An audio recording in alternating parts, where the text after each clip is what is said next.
she's always done.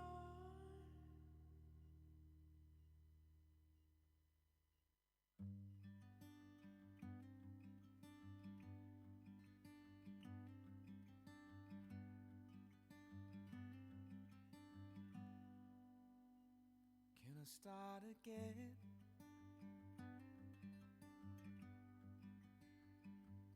Just rewind, and this time when you walk in, I'll do better.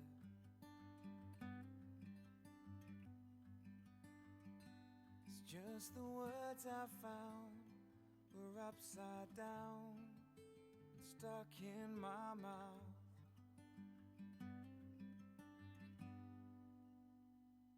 So here we are,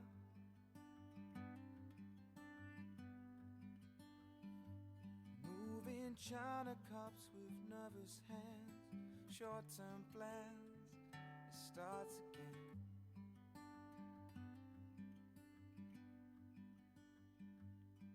And those eyes could promise everything, and I'm throwing caution to the wind.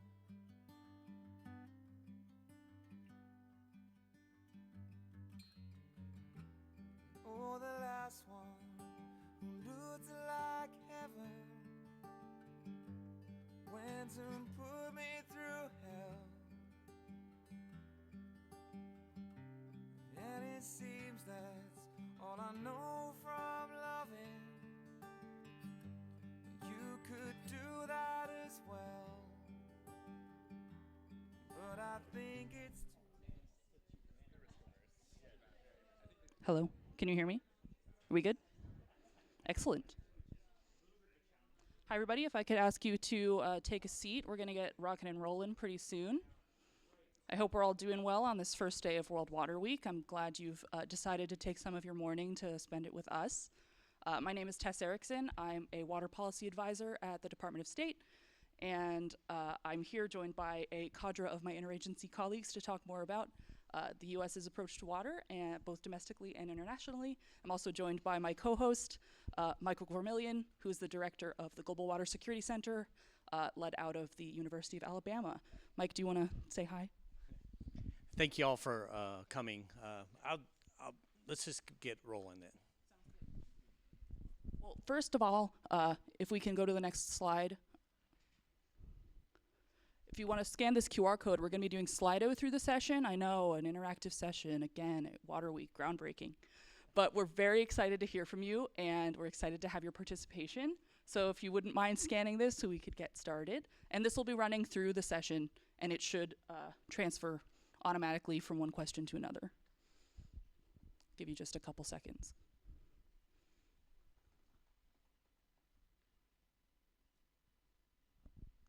Okay, so we can, I think, go to the next. Whoop, we're waiting. I'm waiting. I'm waiting for phones to go down. Wait. Turn it back, please. Sorry. Wait. Oh, it's still open, but. Oh, there it is, up there. Cool. Okay. Beautiful.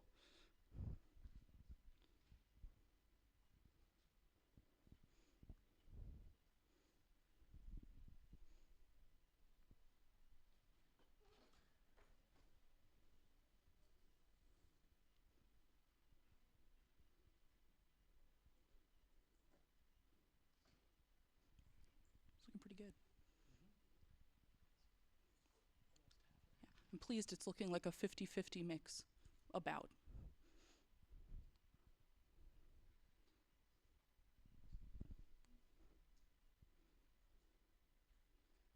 Okay. Well, thank you all for participating in our sort of demographics gathering question. I will identify myself as a data user at this point. I think, Mike, you're a 50-50 data provider, data user. So very excited to have a diversity of folks in the room with us.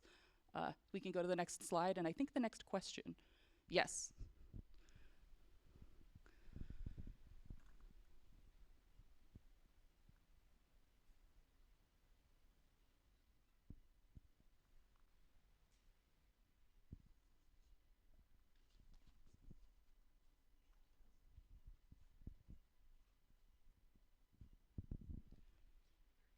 it looks like Wash got cut off on our slide, so if you picked Wash, we'll need you to self-identify later. Thank you.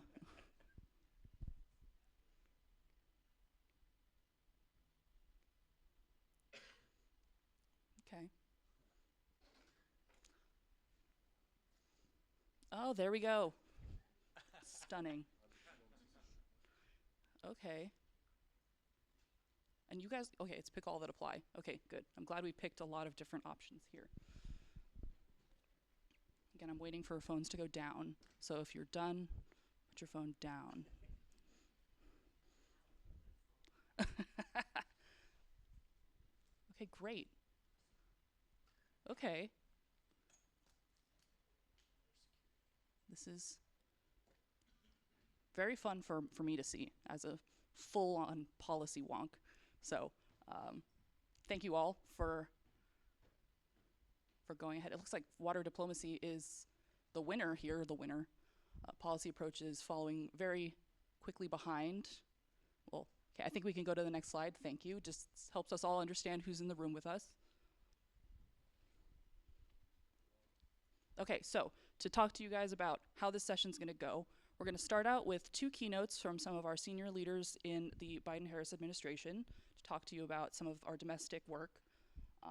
And then we're going to have a subject matter expert panel where we're going to talk about the science to policy pipeline, as it were, as water people.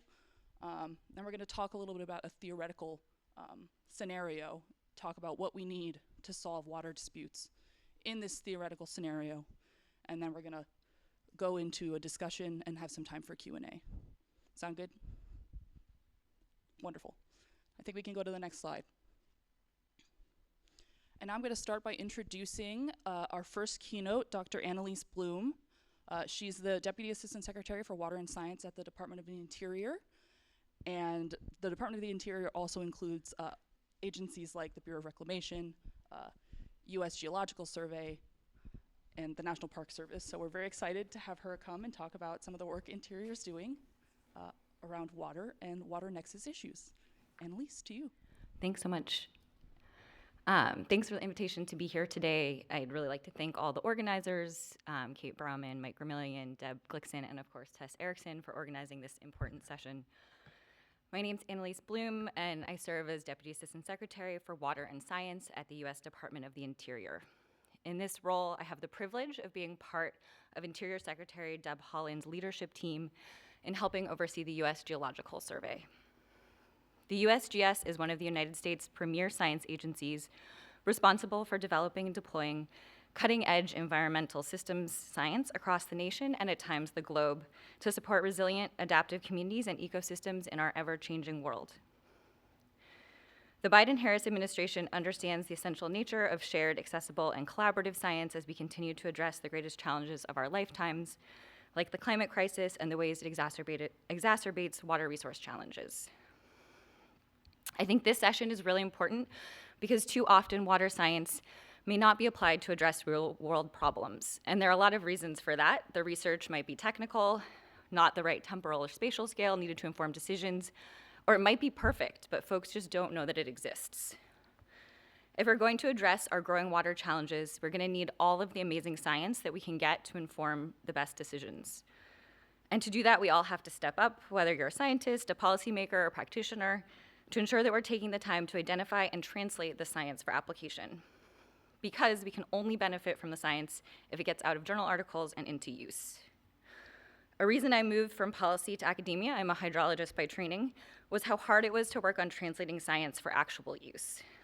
And it's why I love working with the USGS in my current role. The USGS is focused on doing science in the public service, meeting communities where they're at, both domestically and in some cases abroad, to provide actionable science that individuals can apply to their day-to-day. So for example, a state and tribal group in Washington state wanted to improve riparian protection and restoration. Working with the USGS, they piloted an approach applying new surface water mapping derived from the 3D elevation program data. The new hydrography significantly improved the accuracy of the map streams, and this allowed the state to better manage their riparian areas, enhancing environmental quality and benefiting folks living nearby. Building off this success, Washington has now developed a statewide plan to update their hydrography using this 3D hydrography data to benefit all of the state's residents. Translating science for application to management and policy decisions can be time-consuming. We have to find ways to reward investing in this process of producing actionable science and translating the science to inform better decisions. And to do this, we may need to step outside our comfort zone and have conversations about what information is really needed for decision-making. Prior to my current role, I spent 3.5 years working at the Pentagon. One of the main things I learned was the importance of being ready with your bluff, or bottom line up front. Taking a fellowship in the Office of the Undersecretary of Defense for policy straight out of my postdoc was truly jumping in the deep end, and it was a steep learning curve that fast was sometimes more important than complete. I remember someone once asking me, how many days will it take you to get to a 70% solution, which was a bizarre question to someone who had spent the last decade in academia, where I sometimes spent multiple years working on a paper. But at DoD, where folks had to make decisions on short time frames, the US Department of Defense, some information on time was much more useful than a perfect answer that arrived too late. So at USGS, scientists are building relationships with stakeholders to understand their needs before a crisis so they can have the information ready. For example, local, state, and tribal officials managing harmful algal blooms or reporting on the recovery from a spill can have access to regional and local data in one place thanks to the Water Quality Portal. The largest water quality data warehouse in the US, the portal includes more than 400 million water quality records. It allows the public to easily find data in a standardized format and includes both historical and current data records, allowing scientists to track water quality and determine what is considered a baseline for given bodies of water. The USGS has been conducting actionable science in service of the United States and the world for over 145 years. We're focused on telling these stories of impact, or all the ways USGS has been unleashing the science, as Secretary Holland has put it, and helping all of us make the best decisions for our planet now and for the future. Thanks so much for the opportunity to open this session, and I look forward to the rest of the program. Back to Tess. Thanks so much, Annalise. As always, excellent remarks. And now I'm going to take a moment to introduce our next keynote speaker, Mr. Bruno Piggott, who is our Acting Assistant Administrator for Water at the US EPA. And you all know EPA is the lead for water science. More broadly, they have their regional, their sub-regions within the US, and they work directly with our states to regulate and make sure our drinking water is safe for our residents. So I'm very excited to hear from Bruno. Thank you so much, Tess. Also, thanks everybody for attending. Dr. Bloom, excellent presentation. I really enjoyed the presentation and part about working at the Pentagon with a 70% solution. I feel as though on a practical basis, we're all faced with that kind of challenge on a regular basis at work. So it was so great of you to highlight it. Also, a big shout out to the USGS, as you had just given, a great organization that we all depend on for the best science. It's a pleasure to meet with all of you, my fellow participants, as we kick off World Water Week to discuss the importance of science for effective hydro diplomacy. It's the right place to start, isn't it? I mean, really, whether we're in one session or another, science is the focus of the work we do if we're to improve our water quality. Science is, of course, an empirical method of acquiring knowledge. It's a process of observing, asking questions, and seeking answers through testing and experimentation. This process applies wherever you are, regardless of the geopolitical boundaries and the language you speak. And the beauty of science is that it's a social process, full of collaboration and teamwork, and full of competition and challenges to conventional thinking. It forces us to interact with one another to better understand the world. Today, through this process, we understand that we're reckoning with severe environmental challenges that threaten our water resources. Yet, over the past 10 years, we've seen a backlash against this way of thinking. Why would anyone disregard conclusions raised through the scientific process? Well, I think there's some practical reasons. It takes time to gather good science. It can be messy, it can be complex, it can be unclear, it can be difficult to understand, it can be difficult to communicate, it can be expensive, it can be unattainable at times. Science often raises questions as often as it answers them, and scientific conclusions can be inconvenient politically. These are challenges probably everyone in this room has experienced. But despite these challenges, the very nature of the scientific method is a social process that draws us in and helps us work together if we're to better protect our water resources. And if we're to protect those resources, we need science to help us work together. We recognize that when 50 years ago the United States and Canada signed the Great Lakes Water Quality Agreement. And to implement the agreement, we rely on the scientific process. We assess the quality of the water using scientific measures and methods. And from that process, we've developed the Great Lakes Water Quality Agreement annexes. We've established a suite of 9 science-based indicators of ecosystem health to assess the state of the Great Lakes. These indicators shed light on, among other things, the status of drinking water, contaminants in fish and wildlife, and beach closures. Over 100 government and non-government Great Lakes scientists and other experts work together to assemble data on this, and as a result, together we've made tremendous progress restoring and protecting the Great Lakes. We're not done. We'll face challenges in the future. In the Great Lakes, Lake Erie suffers from large harmful algal blooms, for example. But this kind of multidimensional effort relies on shared knowledge of ecosystem health, and we couldn't do the work we do to protect the Great Lakes without good science. Similarly, we depend on science for the work we're doing with our neighbors on the southern border of Mexico. In the Tijuana Valley and neighboring coastal areas, contaminated flows from Mexico enter the United States and create significant negative impacts to water quality, public health, and the environment. EPA's Office of Research and Development has implemented enhanced water quality testing methods that provide results in hours, not days, and this gives local authorities near real-time information to help keep residents and tourists safe from contaminated water. The EPA is also working with our Mexican counterparts and federal partners to invest $300 million in technology-based solutions to strengthen wastewater management on both sides of the border. Direct diplomacy and local transboundary issues are one thing, but then there are other large-scale public health challenges like PFAS that we're all facing. I'm so proud of the science-based work that EPA has accomplished this year when we issued our first ever national drinking water standards for PFAS. These standards were built on years of scientific research and discovery. We learned, first, how to monitor for these substances.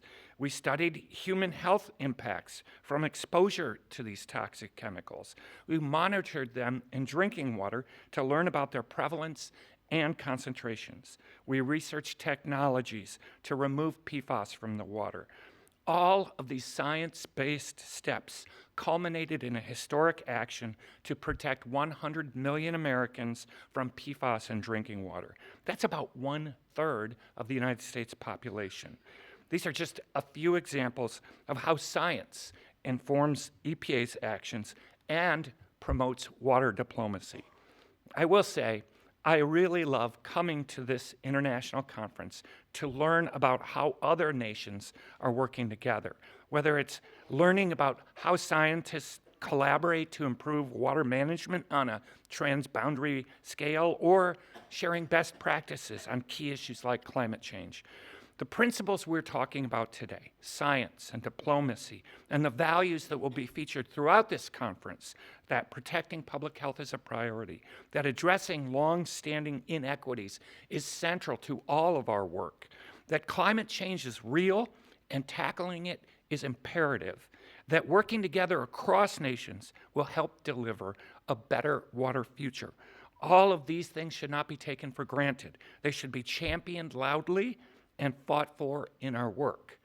This illustrates the power of science in protecting public health and advancing diplomacy. Disregarding science would be an injustice, and when we see an injustice, we must do something about it. So as we spend together here at World Water Week, I want all of us to think about what we can do to champion science-based action and science-based diplomacy in all of the work we're doing. Tess Thank you for the opportunity to participate. Thank you for the opportunity to learn. I really look forward to this week. Thank you all. Thank you so much, Bruno. It's great to have you. And first of all, let me just take just a moment to step back before we bring our panel up of our subject matter experts, my colleagues. You may be asking yourself, why is the State Department even here? And that's a fair question. We don't do any science. In my past life, I was a scientist, but now I am one of those sort of science users, as it were. But as Bruno was saying, we could not do any of my work and any of the work of the State Department without real hard science to base our policy positions off of. And it's important that we are represented by our scientists and our science creators and data generators as much as it is important for us to be represented by our diplomats. So I wanted to give that quick disclaimer before I bring my panel up. And now I would like to ask my panel to join me up here on the stage.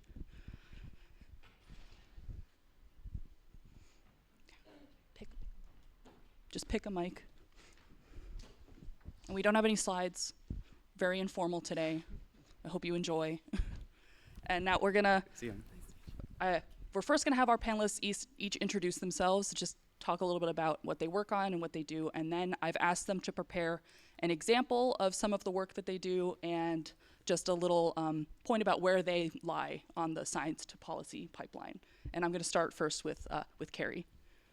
Hi, my name is Carrie Levin. I'm an analyst looking at health, water, and environment topics on the Office of the Geographer and Global Issues at the U.S. Department of State. I came to this role through the American Association for the Advancement of Science, the Science and Technology Policy Fellowship, which places PhD scientists in the government, in part to help unpack and translate science issues for policymakers. On the pipeline that Tess mentioned, I'm squarely in the science translator role. I am no longer a practitioner, which feels hard to say. One challenge that I've run into is policymakers or others seeing that I am a scientist in one field and assuming that I'm an expert across all science disciplines. I would say that having a scientific background helps me get up to speed quickly on other science topics, but does not necessarily position me as a deep expert. Great. Good morning, everyone. My name is Charles Scaife. I'm with the U.S. Department of Energy. I work in the Water Power Technologies Office. I'm not going to give you a whole lot of background on what that office is and does. It's not the full reason why I'm here today, but in that office, I wear two different hats. I lead all of our hydrologic system science work, so I am a hydrologist by training, much like Annalise. I also am our energy water resilience lead, so I'll be talking a little bit right now about energy water resilience, but also would love to have conversations throughout the week about energy water resilience.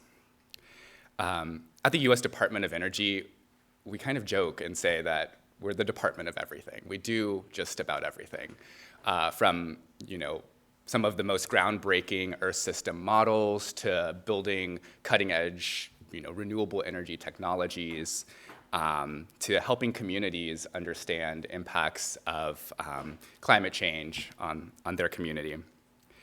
Where I particularly sit within the Department of Energy, one of the things that we do a lot of is coordinate with industry. So thinking about those sort of in the renewable space, how are they developing our next generation of renewable energy? In particular, in my office, we're really focused on water-based renewables. So think hydropower, marine energy, so like tidal and wave. So you can start to see that connection between water and energy, right? We're a domestic-focused agency, so we don't do a ton of international work, but we recognize that a lot of the things that we innovate on at the Department of Energy could have a lot of implications internationally, and we want to be able to share that good work that we're doing. We work a lot with other agencies as well. Hi, Tess. Thanks for inviting us. Yeah, we do a lot of cross-coordination, and I'll talk a little bit more later about some of the energy water resilience work that we're doing across agencies. So, I sort of came to DOE as a scientist as well and have sort of put that hat aside and really been thinking about how do we take that science and we start to evolve some of the application spaces for it. So thinking about how do we help communities address impacts of climate, issues of water, and how do we, as DOE, go into our toolbox of things that we've developed over the last few decades and really start implementing them in place. So thank you. Okay. Hi, my name is Joel Rowland. I'm a policy advisor at the Pentagon in the policy office, following sort of Annalise's footsteps in an office that she left. I am in the Arctic and Global Resilience office, and I'm actually on loan from Los Alamos National Lab, so I'm a scientist by training and a research scientist really up until this past year. And so a lot of my experience in terms of understanding the translation of science to policy echoes a lot of the comments that you've heard today already, which is that there's a big gap between the way scientists necessarily look at a problem and the way policymakers look at it. And I think there's a big sort of, the first part of it is understanding the cultures of the communities that you're dealing with. And I would say one of the first major impressions I had when I arrived at the Pentagon was that when asked a question, as a research scientist, normally the response is to come back with all the things that we don't know, which isn't all that useful for a policymaker who's looking for something really to action on and move forward. And I would say, cynically, I had a funder respond that, well, that's just because scientists are always looking for more money. But I think it goes deeper. I think it goes into the culture. And I think there's a lot of subtlety when you talk about science. There's a broad range. And when you talk about engineers, that's a whole nother realm as well, which I won't touch on. And there's sort of commonalities, but they're also very different perspectives. And being in the role that I've been at the Pentagon, it's been a very interesting and sometimes challenging role, as Gary was saying, that you are expected to have a breadth of knowledge, whereas in science you're generally still trained to be very specific focused. And so being able to translate across a broad range in an effective way is a big challenge. And I would say in my role, there's sort of three areas that I've kind of looked at, which is that there's a broad role of a scientist or science translator in awareness. And a lot of what we've done at DOE is just raising awareness of the topics. And that information is different than other roles. Another role is providing talking points and just people talk about what's the important things to go forward. And the criteria between awareness and talking points is very different from the final category, which I think we're still struggling to move towards, which is actionable science and what is needed to make a decision or move forward. And I would say part of the gap between talking to the research community is the actual science isn't always the most exciting or rewarded science in the research field, at least. A lot of times it's very simple. And one quick example I'll give is at DoD, our office has been funding a program called the Defense Operational Resilience International Cooperation Pilot Program, which is a program where there's a little bit of money to go forward, but asking our combatant commands and our regional centers to make proposals for projects that would help build resilience within their partner nations. And I've found this one of the most informative parts of my job, which is you're actually hearing from the people on the ground what they need to know and what's important to them. And a full quarter of the proposals we received this year were focused on water. And that water spanned the range of what knowledge it is. Some of the projects looked for modeling capabilities to predict flood protection because militaries and security forces are the first line responders, and so they need basic information on how to deal with that. Another proposal looked at providing installation water resources, surveying groundwater, so that country's military could actually perform their mission and provide stability and peace within their region. A third one is building tools for dam safety because the military in that country, like our country, deals with a lot of civilian infrastructure and dealing with that. Some of those are more cutting edge, some of them are really basic science, but it spans the spectrum of it, and being able to connect those questions with the appropriate resources is always a challenge in understanding that. And so I think sometimes the big wins come from small efforts, but that's where the communication, I think, is still an ongoing challenge. Thank you. Thank you guys so much. And I'm actually going to take an opportunity to ask Carrie if you'd like for us to go back to you for a moment, because I don't think you gave your example about what you do in sort of your day-to-day. And we heard a lot from Charles and Joel, and it was great, but I'm not sure if you had anything you wanted to add. Well, I work mostly on research topics, not from obviously the bench science anymore. So my past life, I was a synthetic organic chemist, and that is not something I do actively in the State Department. But like policymakers will bring me questions that they're interested in or are thinking about, and I do my best to try and get some answers. And so that's really my day-to-days. And the policymakers span from, undersecretary level, secretary level to working level. And so that comes with a different depth of knowledge on the topic also. If you have a really high-level person, they might be really deep into the subject, but they're probably less involved in the day-to-day than the working level, who are like, yep, I know all of these researchers you're talking about. I need more specifics. So that's more about my day-to-day. Thanks, Carrie. And she didn't say it, but it's my team that she works with, and we do ask her all kinds of questions, and we're very glad to have her here with us. Now, the next thing we would like you guys to do is turn your attention back to the Slido, and I'm actually going to ask our panel to react to the Slido question as well before we. It's not a big thing, you guys. So before we turn to the answers to the Slido, I'm going to ask our panelists to react. Basically, what we want you guys to do is pretend you are a decision maker or an actor in a basin, a shared basin that doesn't have enough water, and you've got all these people coming to you, asking you. They're telling you they need water and they need it more than everybody else and they need this much water right now. What sort of decisions or what sort of information do you need to start making decisions? And maybe if you guys could think about this in either your role or in sort of the decision maker role, I'll leave it to you guys to, make the call. But if you guys could start thinking about that in the question, that would be great. And I'm going to pass it off to Mike for him to lead us through this next part of the session. Okay, y'all up on the stage, are you ready? Yeah, I think so. Sure. Okay, Charles, we'll go with you first. Okay. I love this question. It's a really tricky one because this is one that we grapple with a lot at DOE is we're recognizing that on the ground there are people that are fighting over the same resource and that it's really challenging to sort of meet everyone's needs. I think, I'll just draw on a specific example at the Department of Energy that I oversee, and it's based on some legislation that was passed actually back in 2005 by the US Congress called the Secure Water Act. And basically that told the Secretary of Energy that every 5 years they were responsible for delivering a report to Congress that was basically summarizing long-term climate change impacts on federal hydropower. And so every 5 years we embark on this huge journey of taking some of the most advanced models, climate models from the international community, downscaling them across the entire US, running them through hydrologic models, running them through power systems models, communicating them to the 4 major power marketing administrations that cover 50% or around 50% of the US hydropower production, so that they can be prepared for climate change. And so those power marketing administrations are balancing a lot of things. They sell power to cities, to industry, to small and large communities across the nation. And without some of the data that we're producing, they wouldn't be able to make some of those really critical decisions on who gets power at when and at what cost. And I'll just plug a little bit here.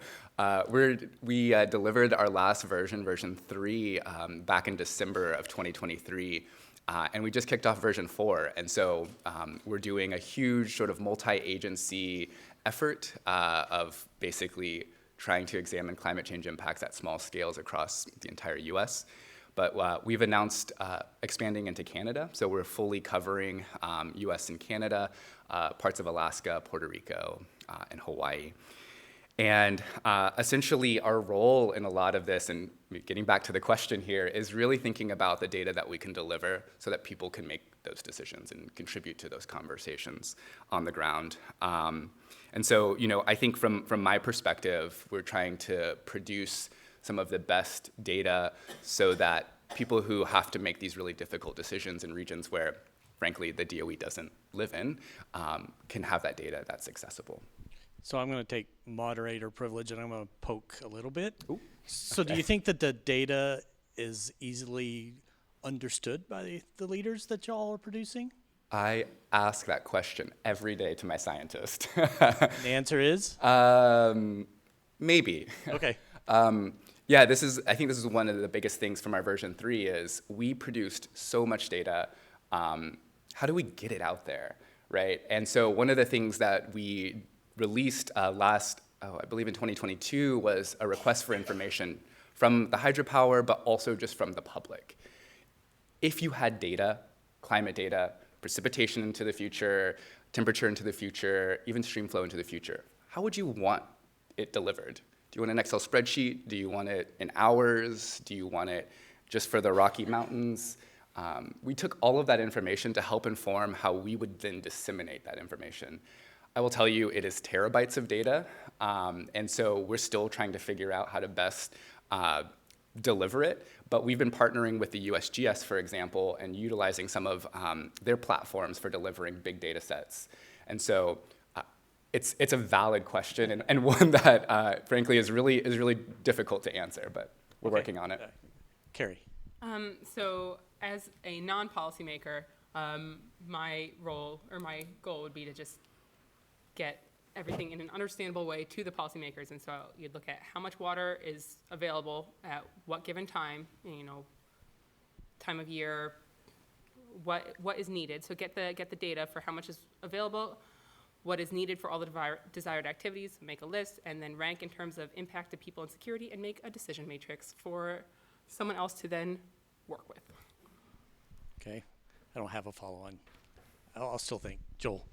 Sure. All right. So if I'm wearing my DoD, Department of Defense policy hat, the first question I ask is, why is this important to DoD? That's the first thing I'd have to be able to take to our leadership and understand, because there's a lot of questions, particularly in the environmental space, where it's considered someone else's responsibility. And so a part of dividing that up would be asking who's involved in the dispute and what are the implications of that dispute, particularly if there's partners in that dispute who are people we're used to dealing with, who we have relationships with. That makes it much more straightforward to take it to leadership and bring support for that. A lot of times, the motivation for at least our office in dealing with allies and partners is a signal from allies and partners that it's important. And if we can talk about that importance, the next question would be, what are the resources or responsibilities that DoD could bring to it, whether it's engaging the U.S. Army Corps, whether it's in dealing with partners, whether it's dealing with bringing together the State Department or bringing in other folks. But the first question really, I think in a policy standpoint, is why is it relevant to the agency that is being asked the question? Are there opportunities for cooperation also, not just yes, a great potential for question, Mike. instability? And so that's where I think there's a lot of building it out, and I think increasingly within DoD, they're recognizing the support for allies and partners in resilience and environmental planning is a very proactive point of engagement, that actually builds a lot of goodwill and it builds a lot of connections within, between the military to military and also military to civilian framework. And I think that's a big effort moving forward, is in what they talk about the 3D defense diplomacy and development of how we coordinate those efforts more effectively. Thank y'all. So now we get to see what y'all say. So if you go to the next slide, please.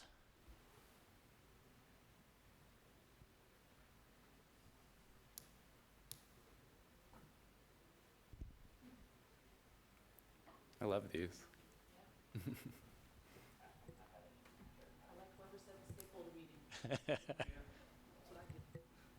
Can you scroll? I'm sure there are many others things.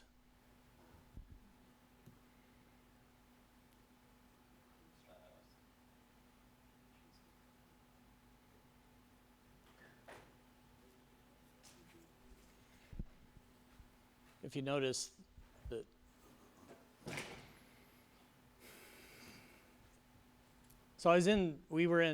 Tess and I were in the previous session talking about the Himalayas, and a lot of the points that came out of there was the data, having data, and then I think getting those stakeholders and key players. I think those words have been used quite a bit into the room, and see as y'all have pointed out that it is important to begin to understand and translate the data and so that we all have these conversations together.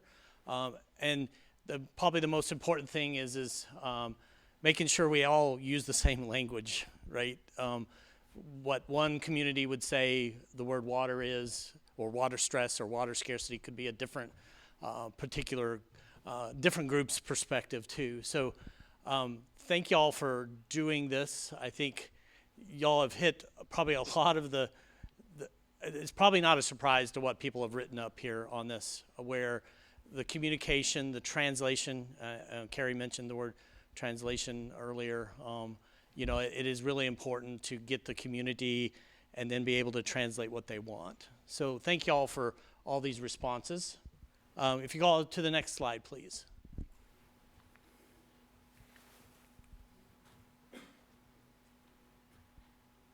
Okay, can you go to the next one, please?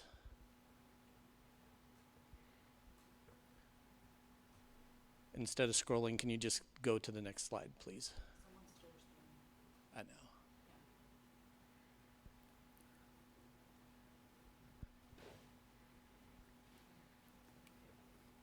Okay, so now we're on the next question, and we're going to do very similarly what we just did.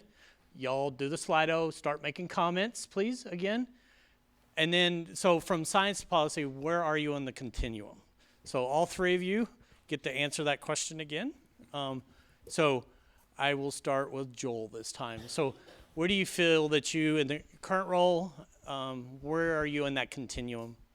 So I would say my current role is really translating and helping look for opportunities to organize and make the science more effective. And so I spend a lot of my time trying to understand what resources the Department of Defense currently has, who's doing what. I'd say a current part of my job has always been almost a daily or weekly discovery of finding someone else who's been doing work related to environment that's not known across the department. It's a huge department, lots of people are doing it, and then finding those connections. The other part of my job has really been within the interagency, finding connections across the US government and finding the proper forums for conversation and how to represent defense in those and what the Defense Department can bring to the table. And so I actively know Tess from the Interagency Water Working Group. Also recently there's been a working group for national security stood up. And so a lot of those efforts are actually how the US government, with its large investments in interagency, coordinates their efforts better, and that's been a significant part of my role. And so coordinating that and then bringing that back to the department. So very much in a translation role as opposed to a science role or actually enacting policy. It's more of an enabling role. Thanks. Okay, Carrie. So I'm also in the science translator role, and it's helping inform policy and enable policy. Obviously not enacting policy either. But so I had previously mentioned that I mostly deal with people's questions. They come to me with their questions, and I see what I can get to them. But every now and then I have a gap in my questioning time, and I'm able to kind of like look into what I'm most interested in or what I think are topics that should be looked at more that aren't being talked about. And so it's translating and also just staying abreast of what is going on in the science world so I can keep pinging that to the policymakers. Okay, I can go next. I think it's 3 for 3. I think I might be a translator too. Sorry, you didn't get too much diversity on this answer. I'll maybe just share a little bit about DOE again. So we're primarily an R&D organization. We don't write any policy or rules or regulations. We don't manage any infrastructure or dams or anything. We fund science. We fund industry to do science. We fund people to build things. So we're really thinking about how do we take the science and build a thing and then demonstrate and then deploy that thing. We like to use the word widget, or I like to use the word widget, but we're really good at sort of developing these widgets at the Department of Energy.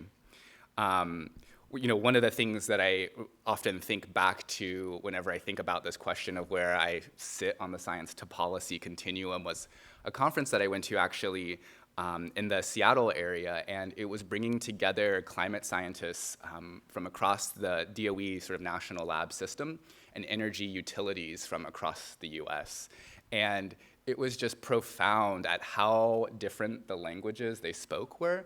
And I think it's sort of resonating with all of the panelists that like there's different conversations happening, but really important things need to move the needle on climate adaptation, we really need to be thinking about how to speak that same language. And so one of the roles that I see myself having is helping sort of facilitate that translation from the climate scientist into the energy utility who's trying to make plans on investments in types of renewable energy. They're trying to make investments on things like the grid.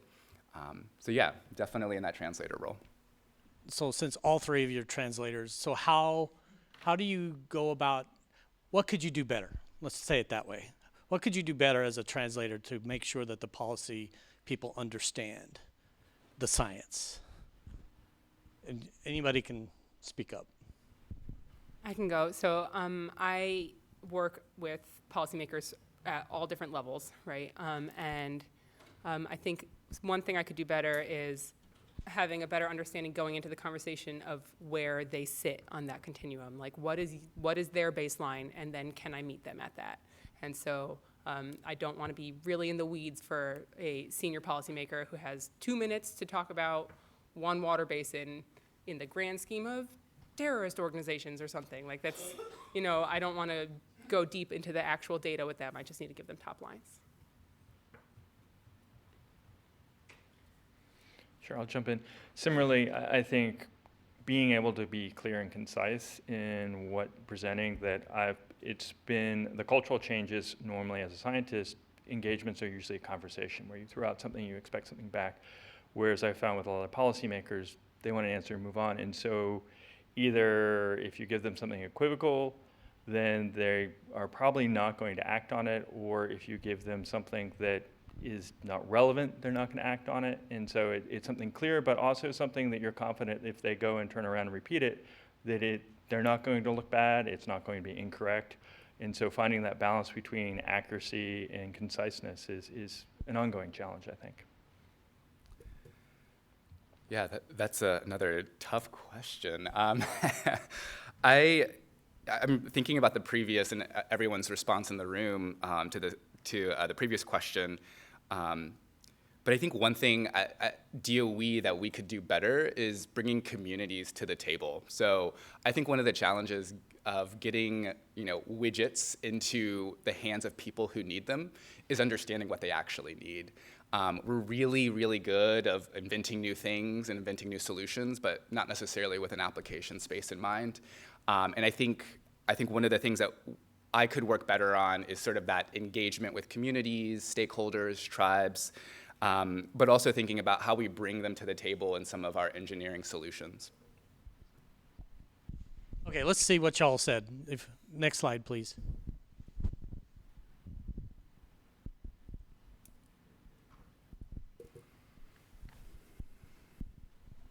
We're checking your work up here on the panel and see if you said any of these things.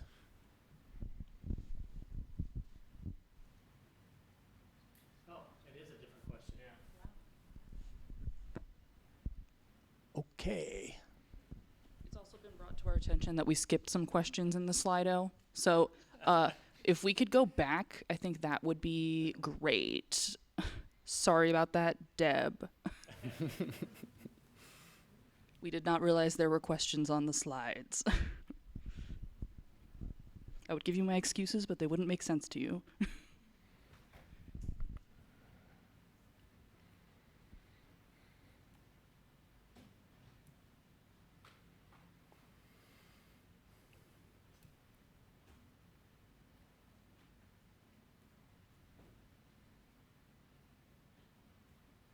How do you get key resources? Okay. Was this the second question? Okay. We went back briefly, but now we're back to the here. Well, okay. Let's talk about this. How do we get key resources? You guys, if you're in that translator role, so you have the information, you have the data, how do you make it make sense in that it is actionable and you can get the decision made in a way that supports the science and that theoretically makes the most amount of people happy down the pipeline? Because if it's scientifically sound, it should theoretically be a good decision. So how do you go about making that case in your role? And I'm going to let you guys start however you want to start.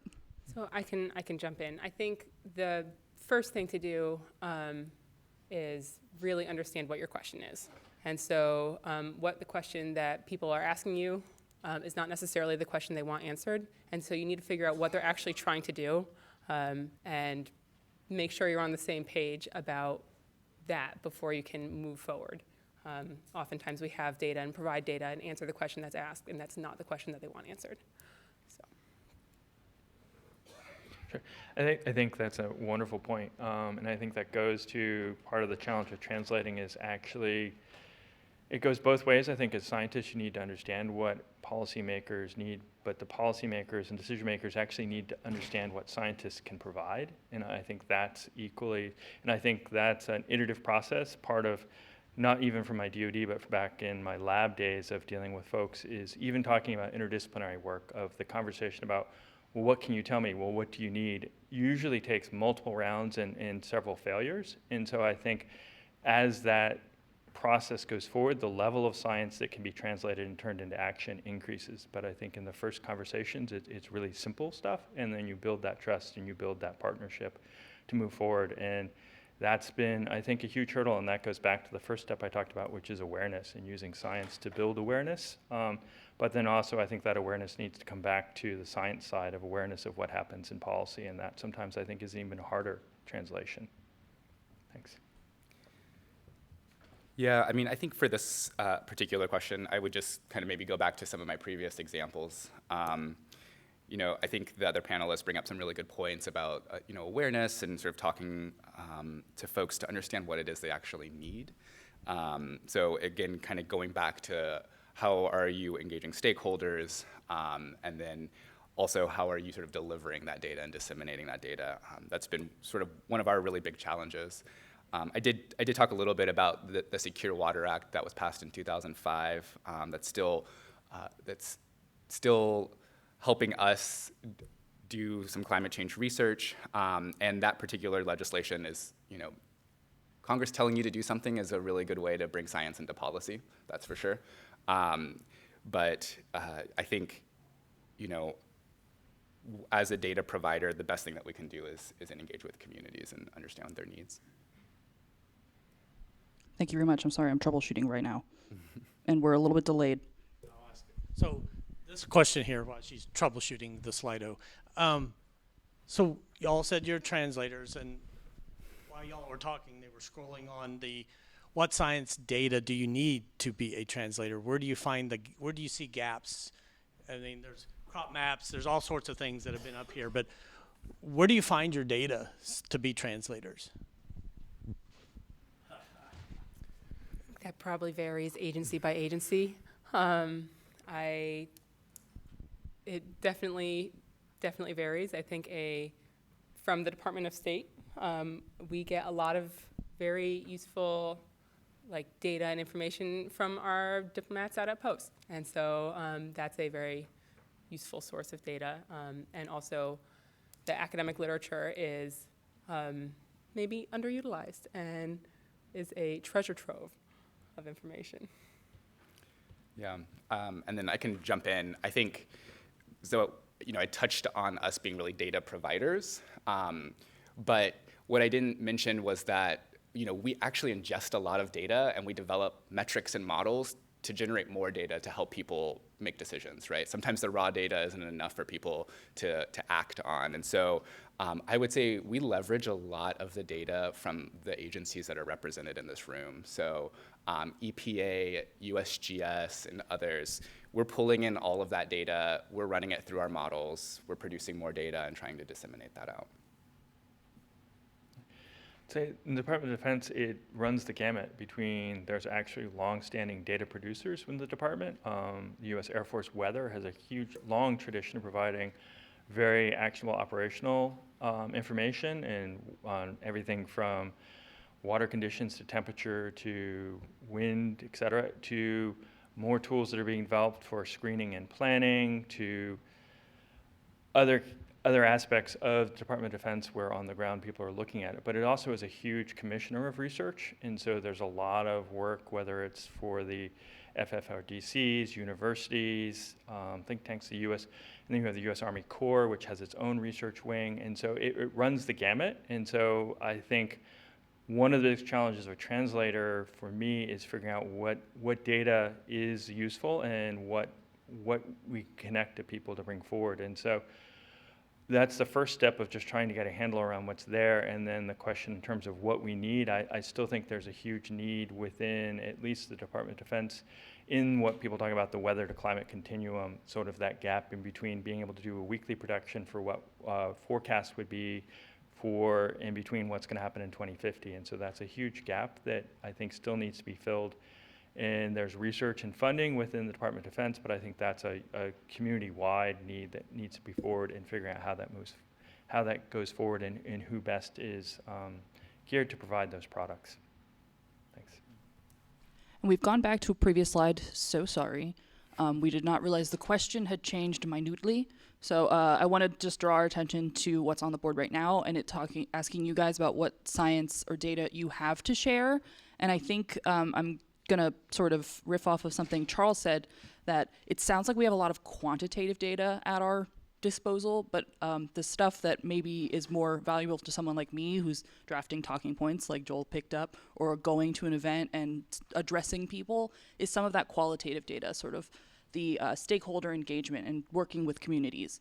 And I think that we have a lot of people in the room that do have, quantitative data, but it does seem like we also have some folks in the room that have that qualitative data, the social sciences, like the community feedback and things like that. So I do think that that is something that we are continually working with in the US government, trying to get like more stakeholders and more people in to tell us about what the experience is and what is useful. So I just wanted to draw attention to that because we skipped over it. I'm so sorry. Thank you so much for participating. And I think we're actually we're closing the panel section now. So I want to thank my panelists that you guys don't get to leave yet. You stay up here. And but thank you. I do want to give you guys a round of applause. Thank you so much for joining. And so sorry for a little bit of the technical snafu. But I'm also going to welcome our keynotes back on the stage for a moment to join us for just some final Q&A.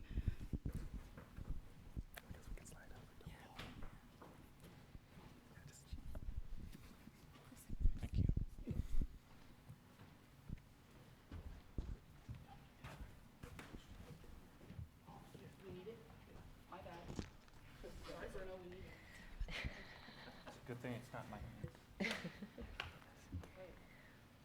So you've heard a lot from us about the U.S. experience. I'm wondering if you guys have any questions for us, either about any of that or if you have any comments or feedback about anything we shared. This is your time, I suppose.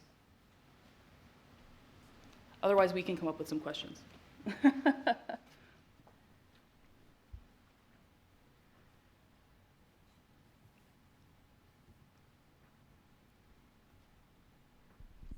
Thank you for the interesting session. My name is George Wainaina from IAVAG, Switzerland. I have a question since most of you are translators of knowledge and we have a lot of technologies coming up, namely large language models, which are changing the way things happen. What are some of the positives and the negative risks you see for your job in terms of translating and aggregating all the data that comes from all over and passing it on to policy? Maybe you could address this a bit. Maybe I'll take a stab. That's a very good question. I think this is kind of going back to the dissemination piece, right? Like, there's a lot of data out there, and that is like really challenging to summarize and to deliver, right? And there's a lot of qualitative data and there's a lot of quantitative data. And so how do we start to comb through it to deliver that to folks who might need it to make decisions? And so within my program, we've been trying to understand applications of like AI, ML, even the models that you're mentioning to basically address some of these issues. And so I would say it's definitely something that we're considering. We're a little bit slow picking up sort of the AI, ML piece, the artificial intelligence and machine learning. And I think there's a lot more that we could do, but yeah. definitely a challenge. So I think about specific instances in our agency where we're talking to translators to make decisions. We're working on a lead and copper rule that will require communities around the United States to remove all their lead service lines within 10 years, with some exceptions. And how you come up with the threshold reasons to give an exception depends on data. And the data that we use is wide and varied. And some of the things that help us determine which data we use depend on what the law says we can use. So not all data is incorporated in the decision-making process. And some of the translators have to narrow the kinds of data that is used to make a decision. And I find that really interesting. And then the veracity of the data. Not all data is equal. Not all data is as new and as well-researched as others. And we depend on you all to make those decisions about how to incorporate those data in the decisions in each of the rules. So for the lead and copper rule, we had to look at certain specific data to determine how long is feasible for a community to replace all their lead service lines. And the data translators in our agency had to sift through data from small communities, from large communities, what kind of data it was, and whether or not it fit within the parameters that we were allowed to consider to make that determination. I find that very interesting.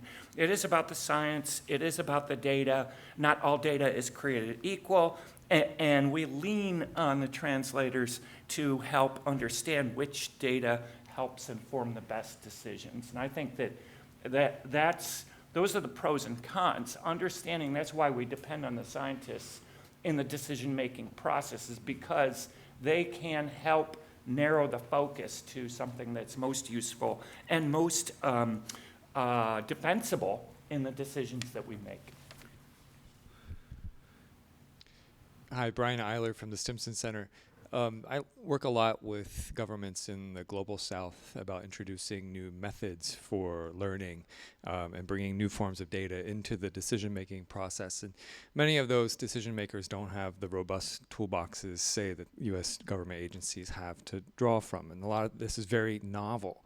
So kind of riffing off your question, of new and disruptive and novel methods. Data might not be new, right? Numbers and stats are not new, but the methods might be new, like AI or a new form of remote sensing.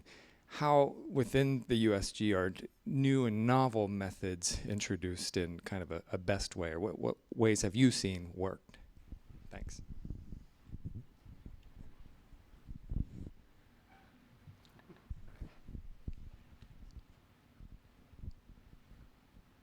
Can I just say quickly that a new method is maybe, I don't know about what you all think, but I think we tend to be conservative. In other words, there may be a new method out there, but you want a reliable method. And as a scientist or as a policymaker, you want to make sure that the decisions you make are defensible. And the defensible nature of the decisions depends on the quality of the analysis and the modeling and the methodology. And a new disruptive technology may be something that people are reluctant to employ on the front end until it becomes time-tested and well understood. I don't know, and I'm really interested in what you all think, but I really think that there, and maybe that's not true, maybe you just jump right in with a new disruptive technology. I get the sense that we at the agencies look at that new disruptive technology, whether it's AI or something else, and say, okay, let's see how this thing works before we decide to incorporate it into our science methodologies, into our modeling, into our other things. Is that crazy, or is that correct? I mean, that's definitely a good point, Bruno. And I was really trying hard not to jump in and talk first. Sorry. So thank you for doing it. No, I'm happy you did. I love that question. I mean, I think this is DOE's like bread and butter. We love to develop things that people have not thought of. I mean, we have the world's fastest computer where we're running some of the most advanced models, right? Are we using those to make decisions? Probably not. And I will say, and this is, maybe what I'll do is draw upon my experience working with the hydropower industry. So hydropower is a technology that's been around for over 100 years in the US. And generating models like AI and bringing in new data, they're not necessarily receptive to that, right? Because they're a technology that's been around for over 100 years, right? Before AI and before those things. And so, you know, those new sort of technologies have to be vetted, especially given that there are a host of other concerns beyond just climate data and, you know, water resource data. They're thinking about infrastructure, public safety, prices, policy. And so, you know, to your point, we're every day trying to advance the newest thing. And I would say there's probably a delay in getting that out to decision makers, and that's mostly because there's kind of a large and long vetting process for that being adopted by communities and decision makers. So, yeah. Well, you know, it's interesting. We at EPA work with DOE all the time. And one of the areas that we've been working on in water is carbon sequestration. Mm-hmm. And it's on the ground in communities across the United States, it's a very controversial topic. But I work with DOE scientists on a regular basis, and boy, am I proud of you guys in DOE. I think they do an amazing job. They write the textbook on CCUS issues, and it informs the decisions we make about how we evaluate proposals to sequester carbon, which is fundamental. It's one of the tools we need to employ in some way, shape, or form in order to deal with the climate crisis. But it's very controversial. And some would say, in the communities that we've worked with, it's a new and not well understood technology, therefore we shouldn't jump into it. Others in the scientific area in DOE are like, this is not a new technology at all. It's been around for 100 years. Not 100 years, but 50 years. Yeah. We've used it in a number of ways. We understand it. It's bridging that gap, which I find is really interesting, and understanding what is new and controversial and what is not. And I think there are different understandings of all that in the whole process. I'm really proud of the work you guys do at DOE. Can I jump in and say one more thing? And then I'll stop riffing off of. Yeah, sorry. And you know, I think it's with reason that we're not implementing the newest and greatest technology, because I think that's when you start to get equity issues, and you start to, you get a whole host of issues, right? We built a lot of dams in this country, you know, without thinking about communities because it was a new technology, right? And so that's why people like at the EPA, they're thinking about, okay, what does this mean for people on the ground? And so there's got to be, and that's that long sort of vetting process, is that we can't just go and implement the newest technology, because we really have to think about the social components that were not necessarily thought from the beginning in the design of it. So. That was a good question. Thank you. And I guess I'll just add, so USGS does, obviously, they kind of well-established water gauging stations. There's over 8,000 across the U.S. and really important data collection there.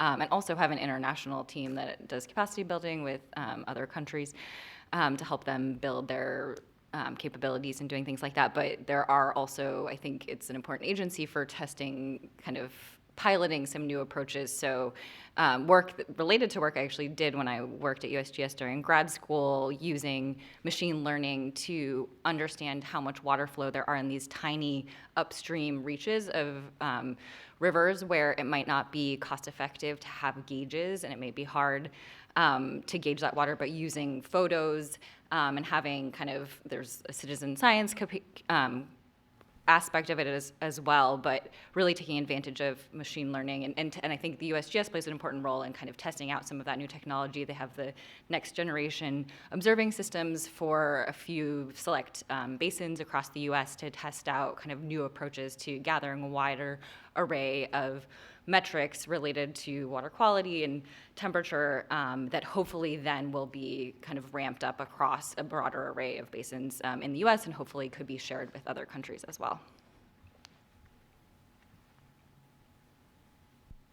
Right. Hi again. I ask a lot of questions. I just want to make sure for gender equity that there are no women who want to take this mic? Because I haven't heard. I've seen 2 people start and then stop. But anybody?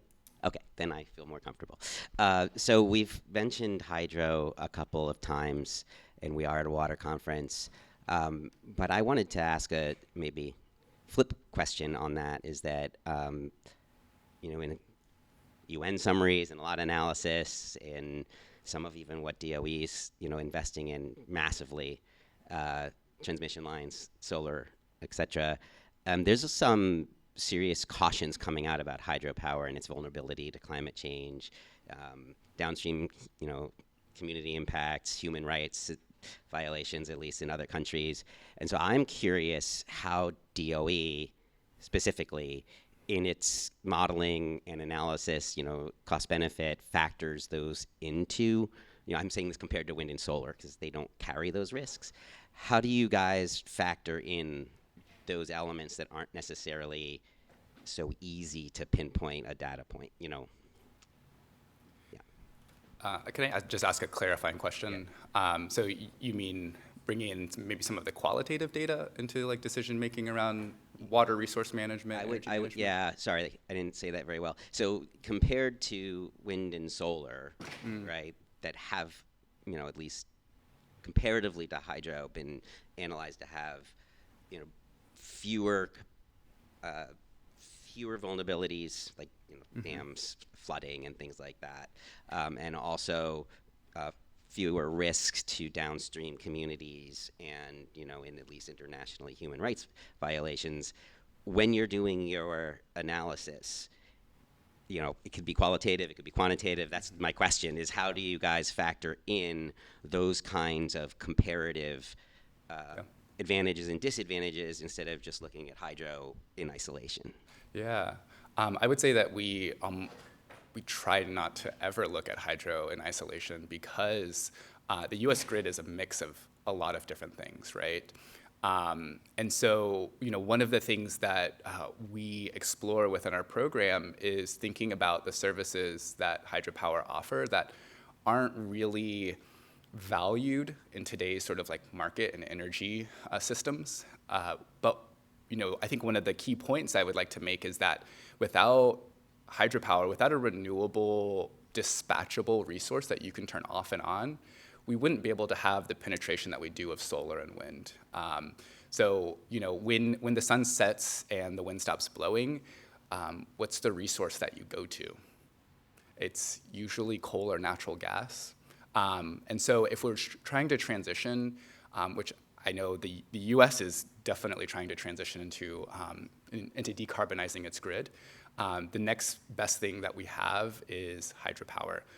So turning off and on hydropower to meet those energy demands when people are coming home from work.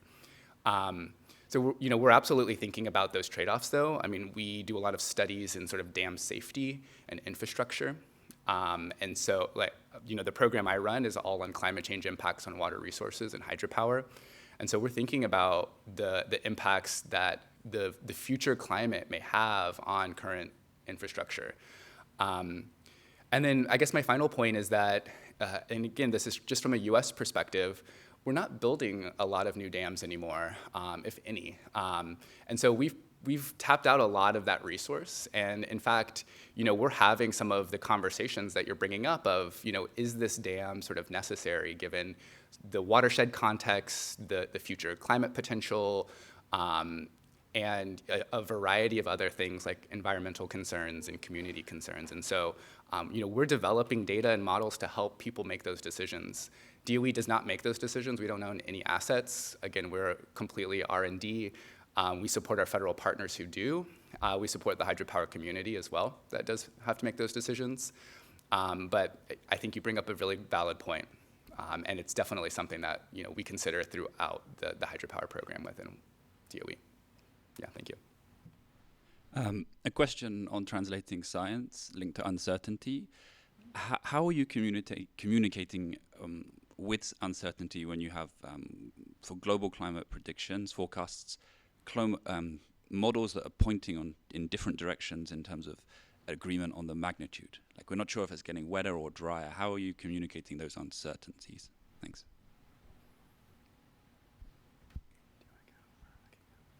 I can take that. So, I mean, you do just kind of communicate the uncertainty and being like, we assess this based on this data. These are the caveats. This is we have a 75% confidence on this statement that we're making or this assessment that we're making. And at least in my position, we pretty much say that up front. This is our confidence. Take with that as you will. So. Yeah, and then I can point to the Secure Water Act again and the climate data that came out of that, because we did use a variety of different models. Our way of addressing it in this past version was using a big sort of multi-model framework. I usually have like a slide deck that I walk through and explain what I mean by multi-model framework, but no slides today. But essentially, we use many different downscaling methods. We use many different bias correction methods. We use different hydrologic models. We use different hydropower models. And in doing all of these different permutations of the climate projections, the downscaling methods, the bias correction, the hydrologic models, the hydropower systems models, you can start to get at some of that uncertainty, and you can start to learn where the uncertainty is coming from in the results that you're getting on future hydropower or future stream flow or future precipitation. And you can see, oh, wow, a lot of this is coming from the climate model. Oh, actually, a lot of this is coming from the structure of this particular downscaling technique that we used. I think communicating uncertainties is really the challenge, and I think that's what your question is getting at. So we're definitely thinking about uncertainty in the work that we're doing. The communicating piece is really hard. It's a lot of thinking about boundaries of climate change, not a particular set trajectory. I would say, too, within our program, we're trying to understand decision-making under deep uncertainty. So stepping away from actually thinking about this multi-model framework and really implementing sort of a deep learning and deep uncertainty aspect to our research and development. It occurs to me, whether it's climate change or any other environmental issue that agencies and organizations tackle, there's uncertainty and it reminds me of risk in the communications we do at EPA and at state agencies to communicate with individuals. It's a really important thing to be able to communicate risk as well as uncertainty in a way that's understandable, and it's really difficult to do, and we find ourselves repeatedly working to do that well and learn from each of the different iterations of doing it. And sometimes I want to acknowledge that in organizations, if you don't communicate it well, it leads to a lack of trust in the decisions you make. So it's a very tricky thing to communicate uncertainty and risk in a way that both is understandable and doesn't create confusion. And we're, I think, continually working to improve that process. And I'll just add, I think part of it really is understanding your audience and the decision maker and what information they really need. And I don't do this in my current job, but when I was on Joel's team at the Department of Defense, a question I would ask is, do you really need to know if it's going to be wetter or drier, or knowing it's going to be more extreme? Is that enough? And kind of communicating the uncertainty that we had related to the hydrology, how is that relative to other types of uncertainty? Maybe the other things that they are planning for are decisions that other countries are going to make or non-state actors might be making. And really, we know more about the hydrology than some of these other things. And so trying to help them understand and not kind of get caught up in, okay, we don't know enough about the hydrology or how climate change is going to impact things to make decisions, but really helping them have a sense for how the uncertainty in the science is relative to kind of other uncertainty that they might be used to in their day-to-day decision making. Yep. Hopefully you'll pick up my accent right at the back. What would you say are the critical success factors of translating, scientific data in relation to policy responsiveness insofar as climate change, for example, I'm from South Africa. We have a huge challenge in terms of high water consumption, demand management, and then of course the approach has always been, listen, just develop more dams, large infrastructure, solve this problem by chasing that demand. But with global change, as you say, we need to talk adaptation. And there's a lot of data, science that suggests that we need to do that. But the challenge is translating this information or data or science data to enable the correct policy responsiveness to deal with that issue. In your own experience, what will you say are the few success factors in doing so?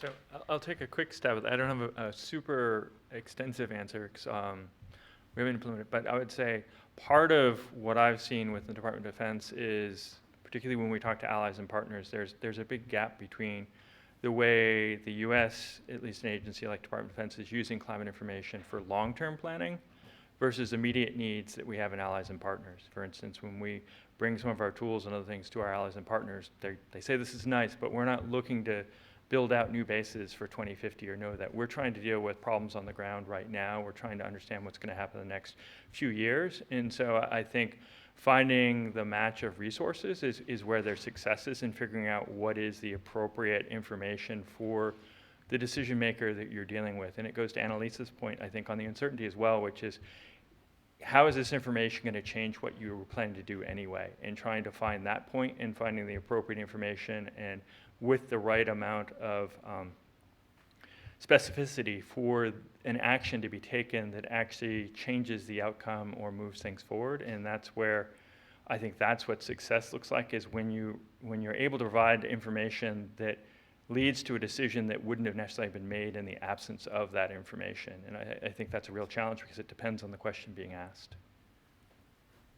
I think also for like what things have been most successful in communicating the data to policymakers, I think putting things in terms that they can visualize. And so don't just say this number of acres of forest have been burned.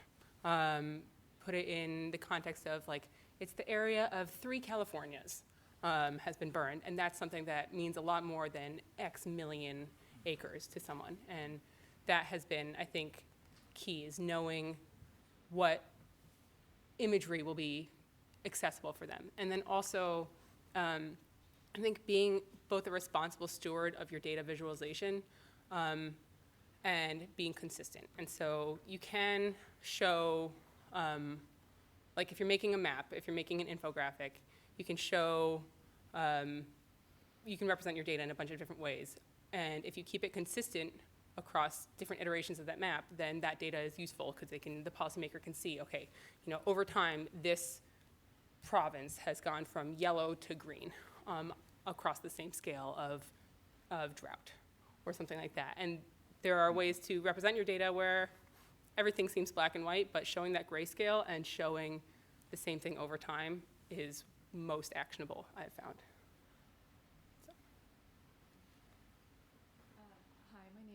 Allison Bartel, and I'm with the U.S. Department of State. And as a policymaker that does not solely work on this issue set, I find that this session is really resonating with me. I think it was the DOE speaker that brought up the question of equity when considering use of new technologies. And so I'm wondering, both within conversations with policymakers in the USG as well as with policymakers from other governments, what have your experiences been sort of integrating that lens when presenting the data?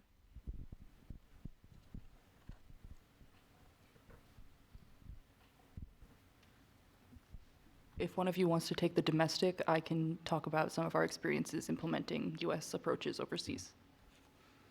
Well, I can talk a little bit about the use or how we build equity into our decision-making in different rulemakings in different areas.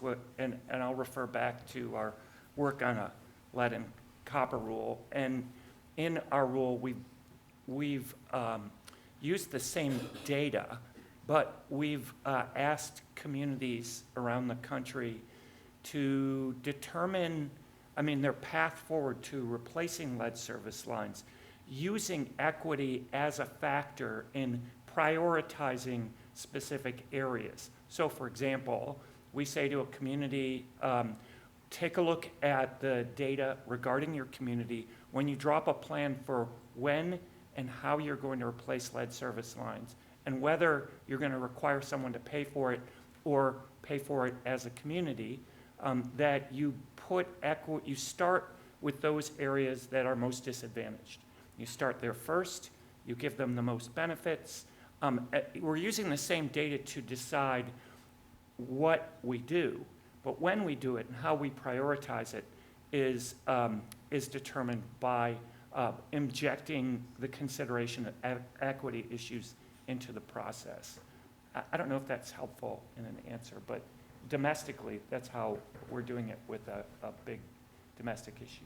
And I can talk about from the State Department, we do a lot of technical capacity exchange with foreign governments or allies and counterparts overseas, and I see the agencies represented on this stage as tools in my toolbox, because I can go to them and talk to them about domestic approaches and see how they can be deployed differently overseas. If we're talking to a country that hasn't historically prioritized water issues, or they've never had to deal with water challenges in the past, and now they're suddenly faced with something they've never dealt with before, so they don't have the tools to deal with it, would it be fair of us to say, oh, we'll talk to, NASA, they just sent up this brand new satellite to do soil moisture analysis and remote sensing, and they don't even have sufficient computers for each one of them to do an analysis on Excel because they've never had to deal with this problem before. It's not fair for us to try and give them the most technologically advanced solution just because we can.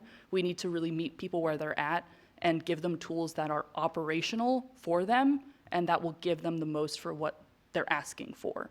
If they're trying to do a new evaluation they've never done before or trying to access new data they've never looked at, we need to meet them where they're at. And then we can talk about building capacity in country and giving and doing some transfer of technologies or processes. But if someone's asking us for help, we need to help them the best and easiest way we can. That's most accessible.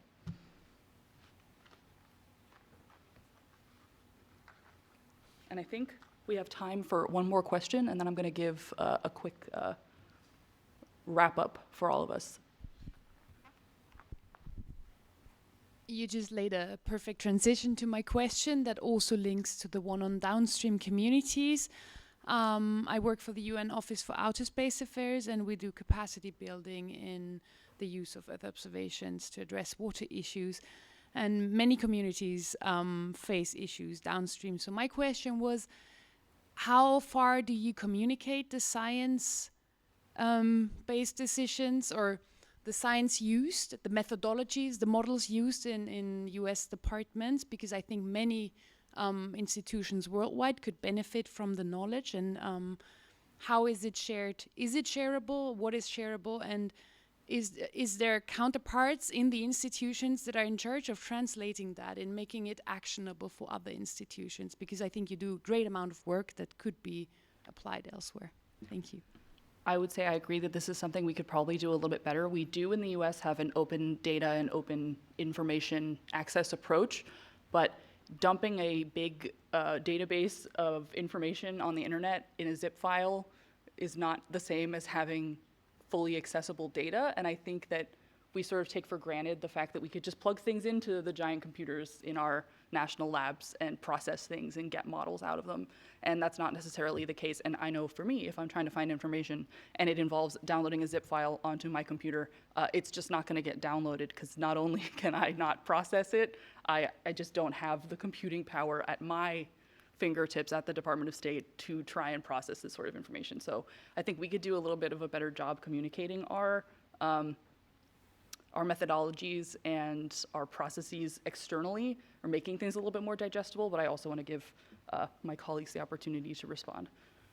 Well, I just wanted to say there's a session this afternoon on open data where you will see me again and my USGS colleague And yeah, I mean, obviously challenges why we need translators who understand how to do those pieces. But I think that our policy in the US of making sure, and USGS, obviously the mission of the Department of Interior primarily is a US focused one, but there is a lot of work like the Landsat satellite, which we're gonna talk about more in the session later this afternoon, that is global. And so I think there is a lot of data out there that that is publicly accessible, and right, as Tess was saying, finding ways to make sure. I mean, I think NASA has like some trainings, I'm not sure, on like accessing it, but at least starting with really kind of making sure that we're making things as publicly accessible and it's all out there as possible is a first step to making sure that people are able to get it, and then we need to bring in the translators. I also think that's the reason for conferences like this. I was thinking about our perfluorinated compounds and our new regulations for drinking water. And some people might ask, well, why aren't you including, and they could list a host of other PFAS compounds that we're not regulating. Why didn't you do this? Give us the basis for the data. It's really difficult to look at a data dump and just come up with the conclusion. I mean, you can. It takes time, it takes effort, but that's the reason I think these conferences are so valuable, because then you can explain the decisions that came from the data that you were presented with when you made decisions. So I just want to say that, to me, helps me look forward to discussions during the conference sessions. And then I'll add, I think you all can probably see the vastness of work that we're doing across the federal government in the United States. We have multiple agencies up here talking about really similar issues. And I think, addressing some of these challenges is just working together. One of the things that we do at DOE is try to leverage agencies within the US that are more authoritative on the data that they deliver than us. And so how do we work with them to give them the data, to put it on the platforms that people are used to using, right? So USGS is a big one. And so we're thinking about how do we get our data up on their platforms. And so I think that coordination piece has been really critical for us. The final thing I'll say is that, we're funded by the American taxpayer, and so every piece of data and code that we write is by and large publicly available. So that doesn't necessarily mean it's accessible, right? But it is out there, and I encourage my scientists every day to reach out to other scientists to help them access that code, provide support to them for technical assistance, so helping people who aren't familiar with the data access and process the data. And so, we're always looking for collaborations, whether that's sort of in the international NGO space, other federal agencies, industry, you name it, to help get our data out there.